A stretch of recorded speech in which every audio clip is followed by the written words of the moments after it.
Welcome to all of you in we are education. Friends, अब तक आपने बहुत सारे आर्टिकल में ये देखा होगा कि US removes India from currency monitoring list.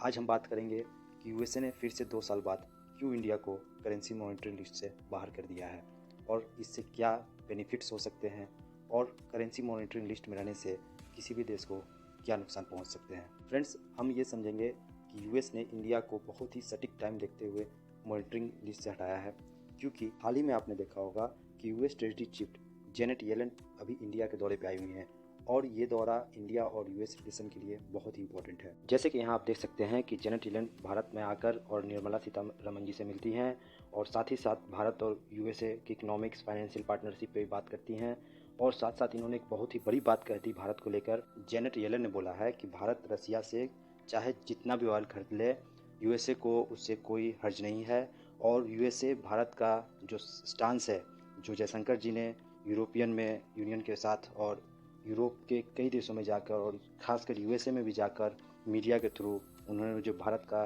Stance है वो क्लियर किया है, उससे एक बहुत ही पॉजिटिव न्यूज़ भी गई है ऑल ओवर इंडिया में भारत के लिए कि भारत एक पार्टनर तो है, एक रिलाय पार्टनर है, लेकिन सिर्फ यूएसए का नहीं और सिर्फ रसिया का नहीं, भारत और भारत के लोगों को जिससे भी बेनिफिट होगा, उसकी अर्थव्यवस्था जिस देश के साथ बेहतर रहेगी, उसकी टर्म्स एंड कंडीशन जिस देश के साथ अच्छी रहेगी, भारत उसके साथ व्यापार जरूर करेगा। और ये बात अब यूएस के ट्रेजरी मिनिस्टर भी समझ गई हैं कि भारत को यूएसए और रसिया दोनों के साथ मिलकर काम करने में रुचि है और इसीलिए आप यहाँ देख सकते होंगे कि एक बहुत ही ह्यूज चेंज हुआ है यूएसए के बातचीत में कि उन्होंने कहा है कि India can buy a much Russian oils as it wants. वापस आते हैं अपने टॉपिक पे।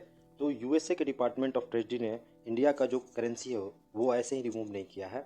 ऐसा नहीं है कि यूएसए ने रातों रात इंडिया को करेंसी मॉनिटरिंग लिस्ट से रिमूव किया है और चाइना को उसमें डाल दिया है। अगर देखा जाए तो चाइना बहुत ही समय से यूएसए के करेंसी मॉनिटरिंग लिस्ट में है और ये बात यूएसए के 3 पहलू पे खड़े उतरने के बाद ही होती है। अगर 3 में से आप एक भी पहलू पे अगर आप खड़े नहीं उतरते हैं तो आप यूएसए के करेंसी मॉनिटरी लिस्ट में आ जाइएगा। अगर उसमें से आप किसी 1 या 2 शर्त पे भी आप खड़े उतरते हैं तो यूएसए आपको एक करेंसी मॉनिटरी लिस्ट में नहीं मानेगा।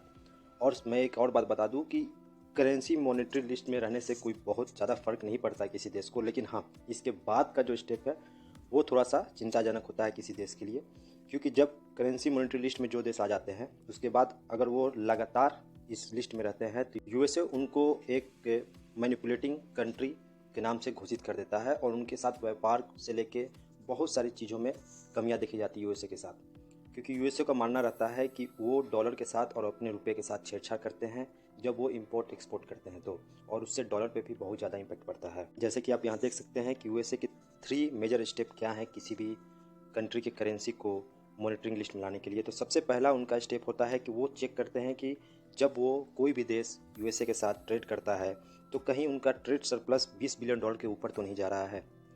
पहला स्टेप ये होता है। दूसरा स्टेप पे वो फॉलो करते हैं, वो देखते हैं, निगरानी करते हैं कि जो देश है वो करेंट अकाउंट सरप्लस जो है वो कम से कम जीडीपी का 3% रख सकता है। अगर वो करेंट अकाउंट सरप्लस 3% से ज़्यादा रखता है तो भी वो उनके लिस्ट में आ सकता है।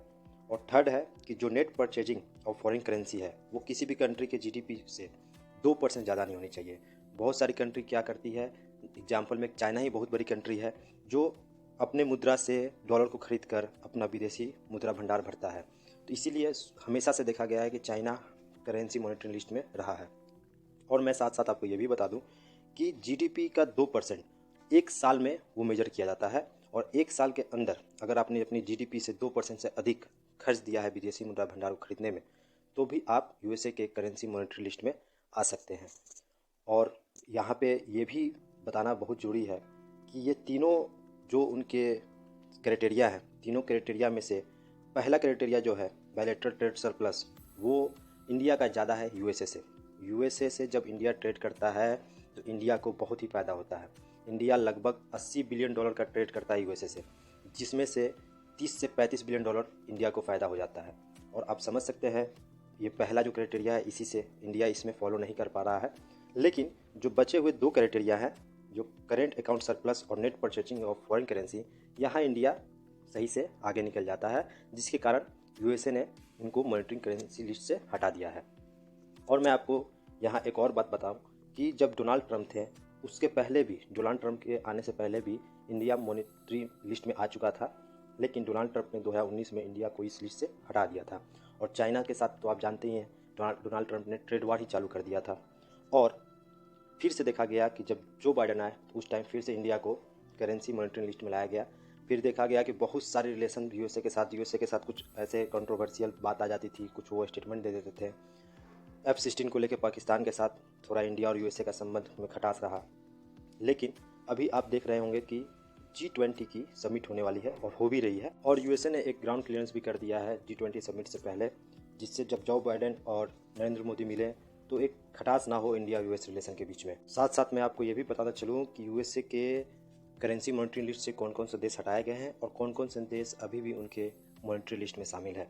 तो आप यहाँ देख सकते हैं कि भारत, इटली, मैक्सिको, थाईलैंड और वियतनाम को करेंसी मॉनेटरी लिस्ट से हटा दिया गया है, लेकिन अभी भी यूएसए के करेंसी मॉनेटरी लिस्ट में चीन, Japan, Korea, Germany, Malaysia, Singapore और ताइवान शामिल है। यूएसए यहाँ ये भी मानता है कि ये सारे देश जब यूएसए से व्यापार करते हैं तो यूएसए को और यूएसए के डॉलर को इससे बहुत ही इम्पैक्ट पड़ता है, और यूएसए को लगभग 720 बिलियन डॉलर का लॉस होता है जब वो करेंसी मॉनेटरी लिस्ट में शामिल देशों के साथ व्यापार करता है। तो अब आगे ये देखना है कि क्या भारत फिर से यूएसए के करेंसी मॉनेटरी लिस्ट में वापस आता है, या यूएसए भारत और मैक्सिको जैसे देशों को दोबारा करेंसी मॉनेटरी लिस्ट में वापस नहीं लाएगा। तब तक के लिए देखते रहिए we are education. Thank you so much. God bless you all.